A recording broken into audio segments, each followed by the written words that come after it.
What is up, baseball Cub fans? The Cubs avoid the sweep in Atlanta. I'm David Butler, and this is Clark and Addison born into the Ivy.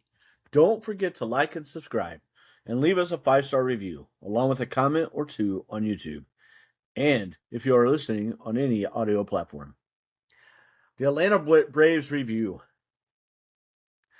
Here's the news flash. Cubs offense is in a massive funk. In the last 5 games, they have not scored more than 2 runs. Last Friday, a week ago today, this morning, sorry I didn't get this out last night, the Cubs scored 7 runs in Texas. First game, they won the 10th in a row. Fantastic. And then the offense just... So, I won't say that the offense just went cold at that point. The offense didn't look good in the Cincinnati series overall. I know they were scoring runs, but there was signs pointing towards some kind of regression. And we're in it. We're in it, folks. 5 games, 5 runs. That's an average of 1 run per game. That's pitiful, frankly. For major leaguers, for 5 games, that just sucks. I know that things happen, but man, that's really bad. The good part of that is that they have won one of those 5 games last night. Colin Ray did not pitch well in the opener, but Shota Imanaga pitched definitely well enough to win. And Ben Brown was absolutely electric again last night. We'll go over some things for him here in a minute. But he was better than Imanaga. He just didn't pitch as long, so I guess you could argue that maybe he wasn't. But he was better than Chris Sale, too. He only went 4 innings because of his pitch count. He threw 65, which was 19 pitches more than he threw last week against Texas. And on that Friday night. But he has, in 8 innings of being a starter this year, now he has 1 hit allowed. And I think 1 or 2 walks. He also had a hit batter hit Austin Riley last night. So, he's looked amazing. This is just crazy numbers here real quick for Ben Brown. This is via Carson Wolf at the Wrigley Wire. In 33 and 2/3 innings, he has a 1.60 ERA, which is 3rd in the majors behind Cam Schlitter and Shota Imanaga. I'm pretty sure that they're both pretty damn good. He has a 0.86 whip, which is walks and hits per inning pitched, 5th in the majors, 26.4 K percentage, which only went up yesterday because he had 7 Ks, 7.8% walk rate, and 0.27, knocking on wood here, home runs per 9, with its 8th in the majors. His only home run allowed was the first game of the season when he came in relief and gave up that homer. And everybody said, oh, here goes Ben Brown again. And he's been absolutely flat out dominating since. This kid seems to have found it with that sinker, and he's mixing in that changeup some to go with his knuckle curve, which was just nasty last night. He threw 26 pitches in the knuckle curve last night. Phenomenal. And it looked good. His next start, if I mapped it out right, will be against the Milwaukee Brewers. And he has typically owned the Milwaukee Brewers in his career. Hopefully that continues. No guarantee. But man, how awesome would that be? This kid has been what I hoped he would be. He's got the upside to be that frontline starter that we want and need. Doesn't mean we don't need another one. I'm not saying that.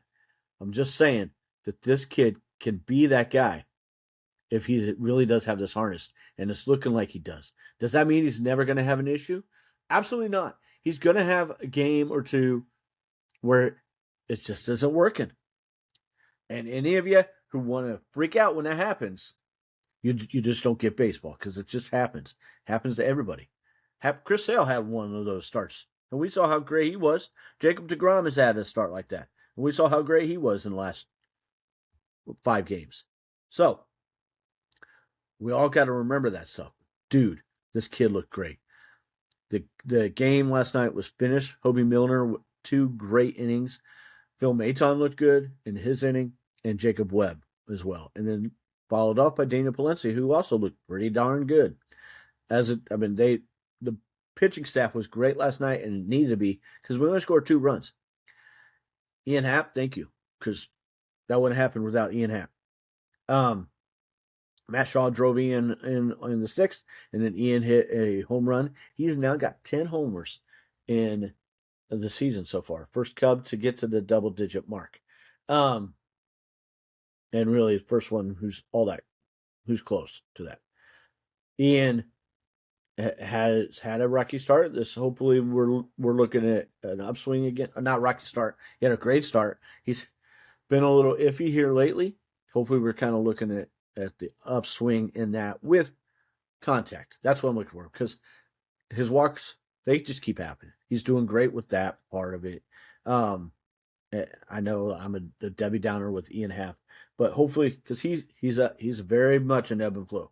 A lot of guys are, but he's like a huge swing. So is Seiya Suzuki. We've talked about that before, and he is in one of those downward ones right now. So, Chicago White Sox preview. Don't look now, but the Chicago White Sox are above 500. Unfortunately, they're 22-21, 6-4 in their last 10, but they have won 5 games in a row, all 5 at home. That doesn't bode well since we're going to Chicago right now to play them at their field. Current win streak, 5 games. The White Sox offense for the season is 13th in the majors in runs per game with 4.40. But over the last 5 games, they have scored 6 in 4 of the 5 games. In contrast to that, the Cubs have only scored 5 runs in the last 5 games. We just said that.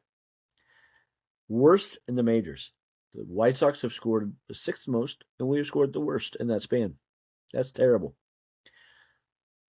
For what it's worth, though, the Cubs' offense is still averaging 5 runs per game. Good for 5th in the major leagues. But that isn't going to hold up if they don't start getting some results soon. The White Sox are led by Munetake Murakami with a 904 OPS, followed by Miguel Vargas at 840 and Colson Montgomery with an 831 OPS. The Cubs enter this series with a team ERA at 3.77, 10th in the majors, while the White Sox have a 4.22, good for 18th. Their starters have been better, though, with a 3.98, with the bullpen sits at 4.46. However, that bullpen ERA is a little high, but 3 of the 4 pitchers that I'm going to highlight are out of the bullpen. And these are guys that could cause us quite a bit of issue. And none of them are their closer, Sir Anthony Dominguez, who has an opponent's average of 188. He also has a 4.08 ERA. The dude walks a lot of batters right now. He has had issues with that in the past. He was a guy that I wanted the Cubs to possibly get. But they didn't. There's another guy that I'm about to say who I would have loved the Cubs to have gotten, and they should have. Davis Martin is the lone starter, and we will talk about him soon. The other 3 are Sean Newcomb, left-handed pitcher with a 2.81 ERA, 22.4% walk rate or K rate, and a 2.41 FIP. That's a guy that I wanted the Cubs to get to. He signed with the White Sox rather early, which I mean, shocking to me. I don't think he signed for a ton of money, but the dude has looked really good so far this season. Brian Hudson has 0.90 ERA. That's insane. With a 26.2% K rate and a 2.41 FIP. He is a right-hander. As is Grant Taylor, who may be the best of this trio, at a 2.11 ERA, a 34.4% K rate, and a 1.23 FIP. That is fielding independent pitching. Take out any errors and all that stuff, and like that's what they would expect that he has with all that. That's insane, guys. This dude has been absolutely dynamite. I know Hudson's got the much better ERA, but Taylor with the K rate, if the White Sox get a lead, that doesn't bode well for us because we'll have to face these guys. I mean, I don't know if they'll come in maybe in a close game if they're behind, but if we can get out to an early lead, that bodes well, and we can get into the rest of that bullpen that sucks. I mean, obviously, if those guys have that ERA and the innings that they have, and the rest of the team ERA for the bullpen is over 4.4, the rest of that bullpen's got to suck. I would think. I didn't go looking at the numbers. I just saw these, and I thought, holy crap. Probable starters for Friday, or for this weekend. Fridays is Edward Cabrera, a 3-1 record at a 3.88 ERA, versus right-handed pitcher Sean Burke, who pitched really well against the Cubs last year, 2-3 and a 3.68 ERA. On Saturday, Jameson Taillon's going to have his work cut out. Right-handed pitcher Jameson Taillon versus right-handed pitcher Davis Martin. Taillon, who has pitched well in the last couple of games, 2-2 with a 3.94 ERA, versus Martin at 5-1 with a 1.62 ERA. Davis Martin is also striking out 27.1% of his batters and has a 2.33 BIP. This dude has been absolutely fantastic for the White Sox. And on Sunday, we got Colin Ray, 4-2 with a 4.68 ERA, looking to right the ship after his last couple starts, versus Eric Fetty, 0-4 with a 3.77 ERA. During the White Sox 5-game winning streak, they have a major league leading 843 OPS right now. And in their ERA is 2.60. That's pretty awesome. They've done that against, they swept the Kansas City Royals, and they took 2 out of 3 against the Seattle Mariners.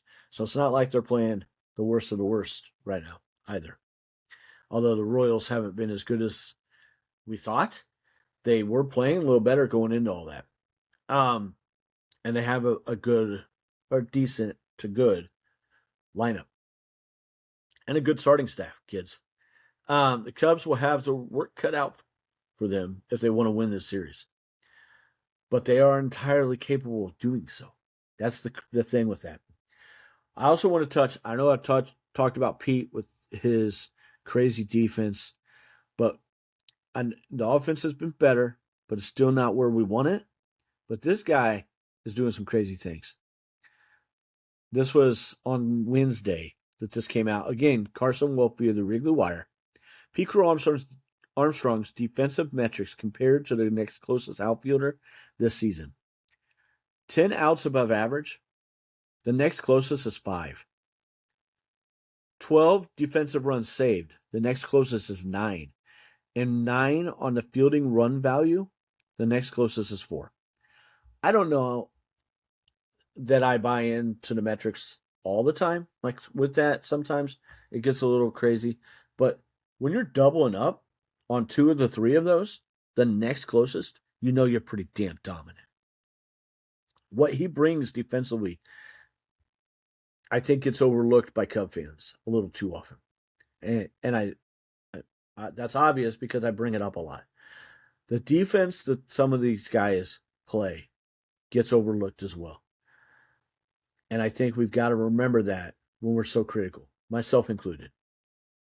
I'll say I'm a lead guy on that. I got to remember that a little more often.